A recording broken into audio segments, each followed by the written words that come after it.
Are you plagued with the what if questions? What if this happens?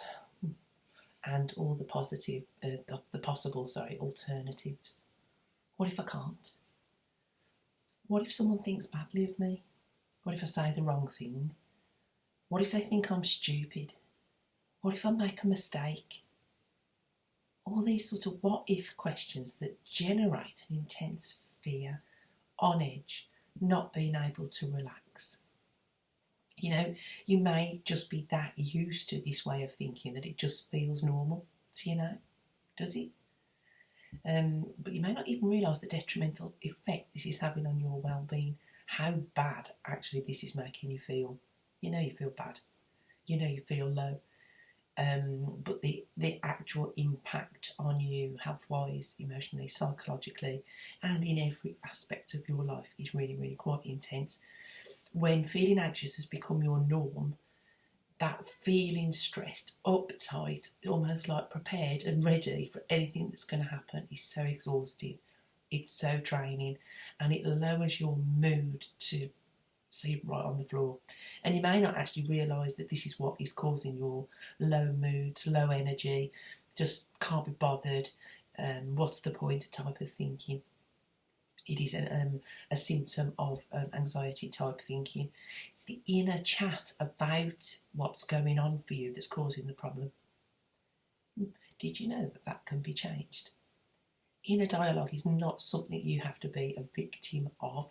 Although, yeah, it's running the show right now, there are things you can do to actually turn this around so that you're more in the driver's seat and you're in control of it rather than it being in control of you. How exciting is that? And it's a completely freeing thing to do and releasing. I'd never recommend actually that you try and change a thinking pattern on your own. You will just drive yourself mad if you do that. It would be very frustrating and painful to attempt. I think, you know, if you can just take on board that, maybe I could do something about this, will then open you up to your next step in recovering from what it is you're experiencing. Because really this inner chat is very much, it's like an anxiety type thinking, and it's an overthinking, thinking too much. You don't have to remain a victim of this. You have more control than you have yet to realise. Can you relate to that what if type of chat where you're catastrophising, imagining different outcomes, getting so uptight? I have a really good example of this actually. I was speaking to one of my lovely clients yesterday who is in the process of moving house. She's about to sell her own house, got it on the market. And this generated a type of thinking for her, basically kicked off from the last time she moved, which was a very stressful event. She had a lot of trauma going on in her life at the time. It was an essential thing that she got sorted so that she could start to feel more herself, more in control with her life. And what triggered off in this move is really what happened before. So an anxiety type of thinking or a feeling has been kicked off, and then what happens is the mind sort of gets involved and it starts to try and resolve what's going on and why you're feeling so bad. For this lady, this took the form of needing to be in control of what's going to happen, constantly looking at houses, analysing what's going to happen, what could go wrong.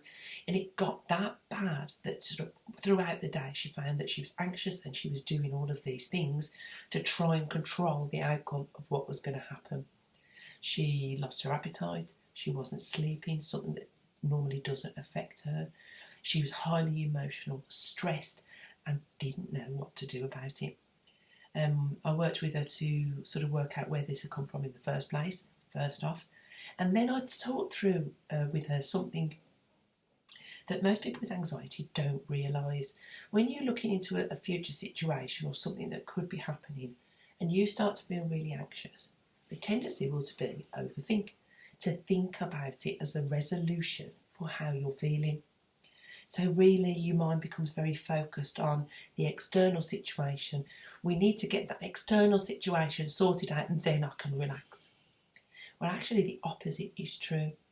What you're needing to do right at that moment is to be in control of how you feel. Can you see how your mind takes you in a different direction in trying to control this external thing? But really, the anxiety and these awful feelings that you've got coursing through your body is the thing that we need to resolve. So it's about looking at that. Now, many people have a fear of emotion, uncomfortable feelings that they don't know what to do with. There are things you can do. Emotion is actually not something to be scared of. But this is all part of an anxiety problem. We become fearful of the emotion, so project forward into an external situation. If only we can sort that out, then I'll feel okay. Where really what I would do is to take you inwards and help you to feel okay anyway. In this moment, to feel okay.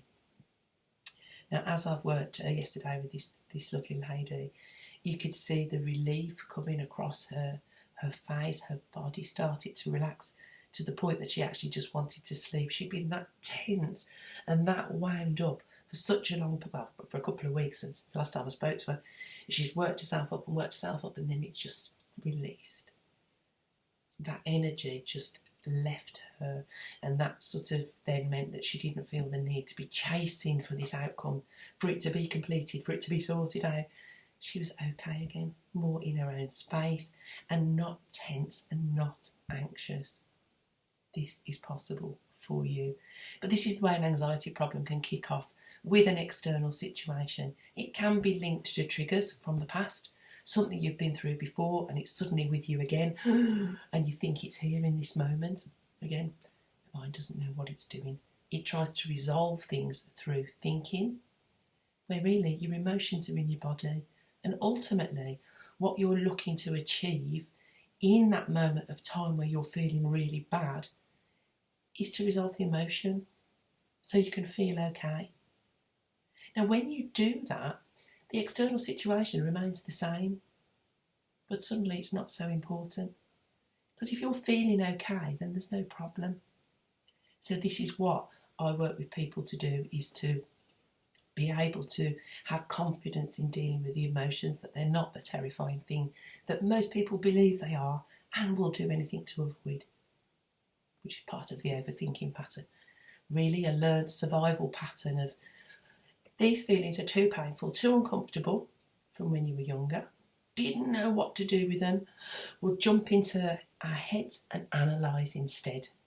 It takes you away from the feeling and distracts you with the belief that you're finding some solution in your head.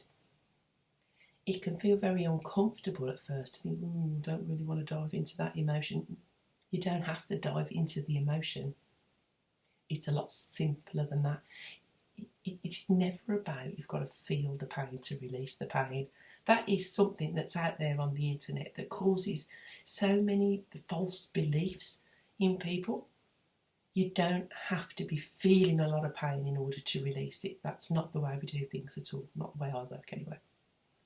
It's a very simple process of learning about yourself, what's happening inside of you.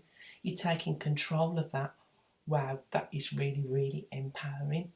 To experience the relief from that awful tension where your shoulders are up by your ears, your muscles in your neck and the top of your back are aching and you're so tense.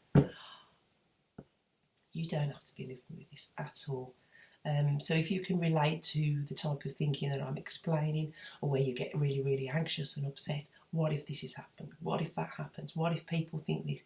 You're comparing yourself to others. You're doubting yourself. What should I say? What should I not say? Should I express myself? Oh, better not, because this might happen, that might happen, and this might happen. If you're living with this very, very painful thinking problem, you don't have to be dealing with that anymore. Reach out for the help. Get it sorted. If you find yourself, if you found your way here and you're feeling extremely overwhelmed at the moment and you are in that place where it's built and built and built and it's you don't know what to do with yourself and you're looking for a quick fix, something to immediately calm you down and get you into a much, much better place, I've got that thing for you. I've called it your paracetamol for overwhelm. That thing that you can just take to get rid of the pain. Now, I'm not saying this is going to go into the problem and completely resolve it. That needs a little bit of work and a little bit of one-to-one help. But right here, right in this moment, if that's the place you're in, let's get you calmed down. This is a relaxation and has elements of hypnotherapy.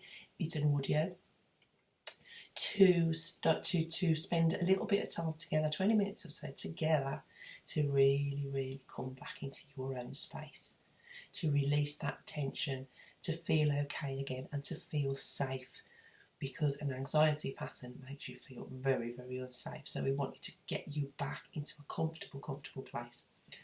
The wonders about hypnotherapy, because this audio is also designed to start a healing journey for you also. All behaviours are created and lie in your unconscious mind. Anxiety is a behaviour, so that pattern of doing that lies in your unconscious mind. Now, mind all in one place, all one thing, but for ease of understanding, I'll separate the two out. You've got your conscious mind, which is your thoughts and what you're aware of in any given moment. Your unconscious mind is what's really running the show. That's everything you've ever learned. Everything you've ever learned is just sitting there. You can tell the difference between an unconscious and conscious mind is when, you know, those moments when you're trying to remember something and it's not there. It's not there. The minute you let go of it, it's there. This is the stuff that's stored in your unconscious mind that immediately comes back when you request it. You couldn't function on a day-to-day basis being aware in every moment of everything you know. You wouldn't be able to function. There'd be too much to process in that moment, so it's actually kept sort of just under the surface, and that's where your behaviours lie. This is why it can feel so confusing, frustrating and impossible to resolve a problem through thinking. We're doing it in the wrong place. The behaviour's in the unconscious, and this is where we need to be working to make a change in behaviour. So this paracetamol for overwhelm is using hypnotherapy to talk to your unconscious, to get your unconscious mind on board, to be changing the behaviour for you. So I say it's not the ultimate cure-all for anxiety problem. You can work one-to-one with me if that's what you want to do. But right here, right now, in this moment, this will give you the peace and the relaxation that you need, and you can use it at any time that comes up for you. I'll pop the link below this video so you can hop on over there and grab that for yourself to get you feeling a whole lot better, because you don't need to be feeling like this anymore. I really hope that you choose for yourself that this is not going to continue. So I hope you found this video useful. Hop over, get your paracetamol, get this sorted out. Bye for now.